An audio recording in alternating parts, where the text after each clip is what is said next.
Everybody, welcome to another farm video. We are in the first half of October still, but we have now really passed the peak of fall colors. In the last video there was a little bit of yellow in the trees and it was just coming on. We've had a huge flush of color in the last week, and now the blustery days of fall are kind of taking those leaves off the trees, and it is a really pretty time to be out in the garden. You know, every gust is bringing color, full leaves through the air. There's still a lot of green in the garden, as you can see. The skies are blue. The air is crisp in the morning, but it warms up pretty good during the day, and it's a nice temperature. So a really beautiful time to be on the farm, a really nice time to be out in the garden.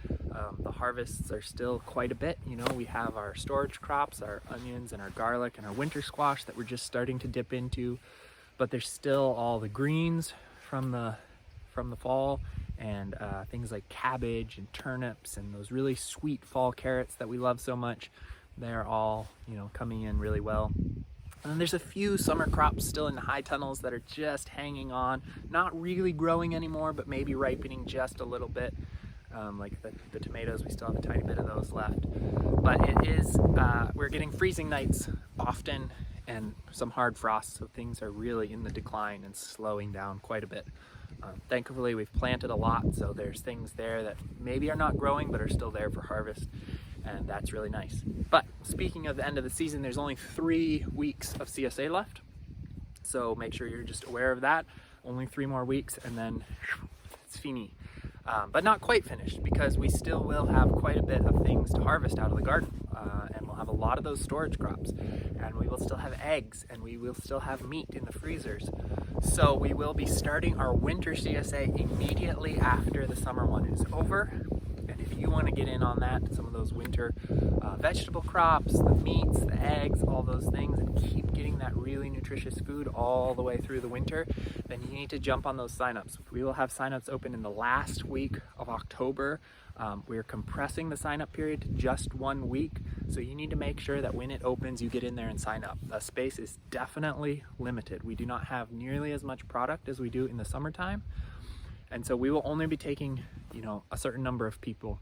And so if you want to be getting that nutritious food straight through the summer, you need to get on that right away. And there's, you know, some other reasons too, because people in the winter CSA get first dibs on signing up next year.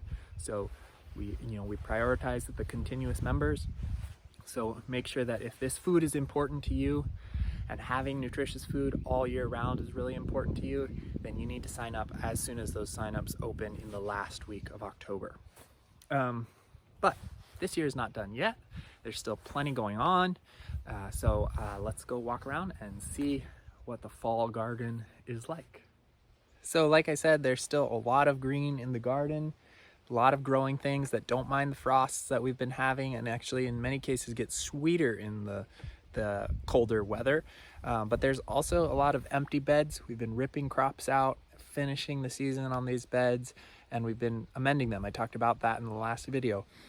In a minute, I'll give you a higher up view of the garden, and you'll be able to see that there's quite a few empty beds in the garden now.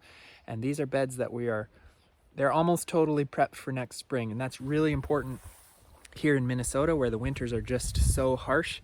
I like to tell people that the farming season starts in September, and how we finish the beds and finish the garden has a big impact on how we start next spring. And because the season is so short, we need to be able to just hit the ground running in the spring. As soon as the snow cover is gone, we need to be able to plant right away. And so we do our best in the fall to totally close down and tuck in those beds as far along as possible. We want to amend them with their minerals. We want to broad fork them and aerate them deeply. We really just want to prep them almost for planting so that they will freeze down, get covered with snow and protected all winter. And then in the spring, they are just ready to go right away. So that's what we're doing. You know, it feels like a little bit of extra work to do that after we've ripped out the crops, and you just want to stop with the garden at this time of year, but it's totally worth it next spring. So a lot of these beds are being pretty well prepped for next spring.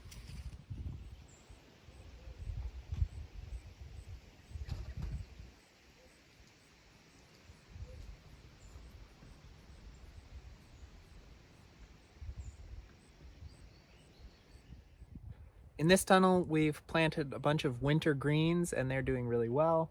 We don't even keep this tunnel closed all the time. These greens love the cold temperature, especially the spinach and the lettuce mix.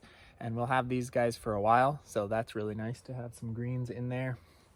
Outside the tunnels, there's plenty of other crops. You can see a lot of cabbage here, which we're excited for. But I wanted to show you inside the tunnels because there's still some things growing that are surviving the cold because of their tunnel protection. So here inside this tunnel, we still have tomatoes and basil. And this is amazing because we've had some really cold nights. And like I said, there's not a lot of growth on the top, but there is fruit still ripening on these and the basil is still alive. One thing that does change though is because we keep these closed a lot of the time, there's a lot of humidity in here. It's warm and humid, which is good in some ways for growth. A lot of greenhouses are warm and humid, but it does mean that the diseases on these plants can start to ramp up. You know, humid, warm conditions are perfect for molds and funguses to grow. And so you can see these leaves on the tomato plants. If you look up close, you know, they're starting to get some spots on them and they just can't ward it off in such a humid, warm environment. Plus all the stress of the cold nights. You know, these are warm during the day because we have sunlight coming in, but the night times, they're only a little bit warmer than the outside air at that time. And so a lot of stress on the plants and a warm, humid environment all day long, every day. And that creates perfect conditions for them to just succumb to some kinds of diseases. So the plants are really on the downhill now. They're not doing all that well, but we are still getting tomatoes. You can see we've been harvesting them today. You know, they're almost ripe and they'll continue to ripen off the vine a little bit. And so it's pretty cool to be in October, coming up on mid-October, and still have some of that summer produce thanks to these tunnels. So yeah, pretty fun. Another thing going on here at the farm in the last week or so was the winter squash harvest. So these crops have been out in the field growing all summer long. You've seen the big bushy green. You saw the greens die off in the first light frost.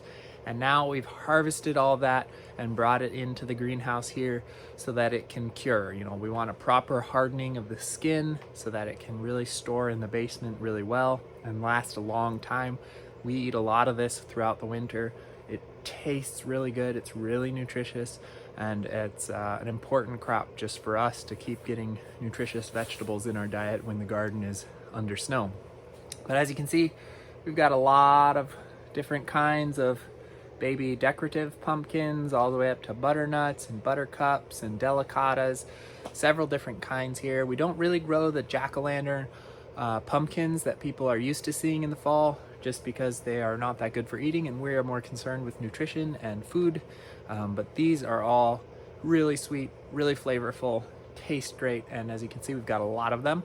So we'll be giving them out in the last couple weeks of CSA, and then they will be available to all of the winter members. So if you're interested in getting these every week or every other week or throughout the winter, you can buy in bulk probably in those last couple weeks, or you can join the winter CSA and get them whenever there's a delivery coming, you know, depending on what your storage situation is. Many people don't have the capacity to store a lot of winter squash, and so they need to be getting it from time to time.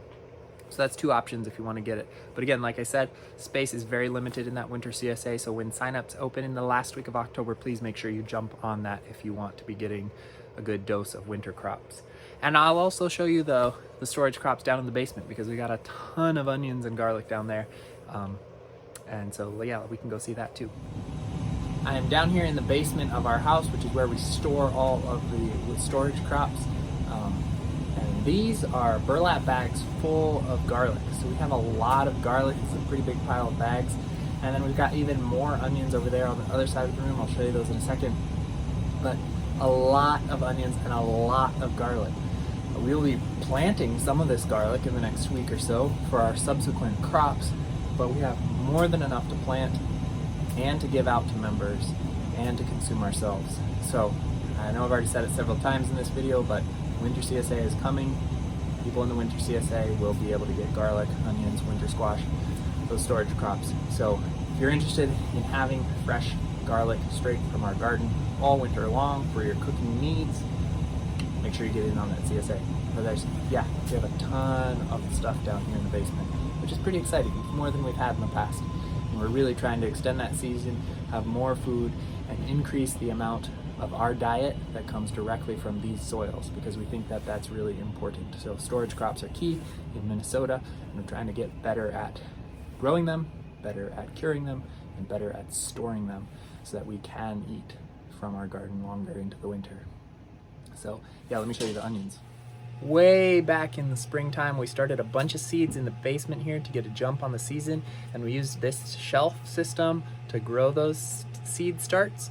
But now this shelf is entirely full of 100-pound bags of onions. So we've got from ceiling all the way down to floor, a lot of bags of onions, well over 1,000 pounds. Like, we've got a lot of onions here. So make sure you grab some in the store because we need to move them. This is also a time of the season when we start planning for next year's crops. And right now, Debbie and Megan are strategizing to get better flowers next year. Perennials like bulbs and some other things are in the mix, but we're setting up another flower plot to get even better flowers for a longer portion of the season. And that's really exciting to us because we love flowers, especially those early spring flowers when there's not a lot of color going on. But all that starts right now. Mowing down old things, prepping spaces, getting the fertility measured out, making a seeding plan, ordering the seeds. There's a lot of wintertime work that goes into making sure that next year's production is perfect. So that's what they're working on right now. I have not been in here in a while, at least not on the video, but these are our layers. You may remember that they came back in the middle of August, and they were just little peepers, our last batch of chicks in the brooder. And now, as you can see, they have their full feathers as the cold weather sets in. They're looking good. Coming up on 8 weeks old, and they will start laying eggs in December, which will be perfect because that's when our production is pretty low. But again, this is something that goes all winter long. They don't stop laying eggs in the winter. Though the production goes down a little bit, they'll keep laying. And so if you enjoy our eggs and you want to be eating them all winter, please make sure you sign up for that winter CSA because they'll be working, we'll be working, and we need you guys to be eating them. But they're doing really well. They look happy and healthy. And the big layers who are out on pasture will be coming into this tunnel in the winter time eventually once it's all done out there. And we're actually prepping the space for them right now, so I'll go show you that. So behind me is the long 150-foot high tunnel that we keep our egg layers in during the winter. It's a really nice environment for them. Deep, clean, dry bedding on the ground, lots of solar energy light coming in through the roof. It gets a little bit warmer during the days, but it's just a really comfortable place where they're out of the weather, out of the snow, out of the wind, with a little bit of warmth to help them. But right now we're actually running a sprinkler in here, and we've even brought the tiller in here to mix this bedding up. And what we're hoping to get is to have this bedding, which is partially residue from last year, to start heating up and decomposing. And the decomposition of these wood chips and wood shavings with a little bit of moisture and plenty of oxygen mixed in by the tiller is going to create a lot of heat, or theoretically it can if we do it right. And that would be really awesome for the wintertime birds. If their floor was heating, and in some cases getting all the way up to 100 degrees if the decomposition gets going really hard, could make a really, really comfortable environment for them, and it's free for us. There's no actual energy being used to create that heat. It's all just the natural decomposition process. So we're trying to get that going in the last week or so. Plenty of moisture, plenty of oxygen, plenty of carbon. And if we can get that heating and generating heat right here at the end of the season, it will be a really comfortable space for them in the winter. So we'll see if we can pull that off. It takes some perfect balance of conditions, but we're going for it this year. So that's it for this week's video. Thank you again for watching. As you can see, we are really heading into the end of the season. We've got a lot of brilliant colors on the trees around us. We're finishing up the garden. We're storing up crops for the winter, and everything is just kind of finishing right now. But we appreciate you guys staying tuned and supporting us all through this season. We really hope that you're going to sign up for the winter CSA and be with us all winter and into next year. We are in this for the long haul. We really believe in nutritious food, and we hope that that's important to you guys too. So thank you for watching. Thank you for supporting us. Please don't forget to tell your friends about our farm so that we can continue to grow food for our community. But enjoy your food. Remember, 3 more weeks left in the CSA, and then it's winter. Thanks for watching. See you next time.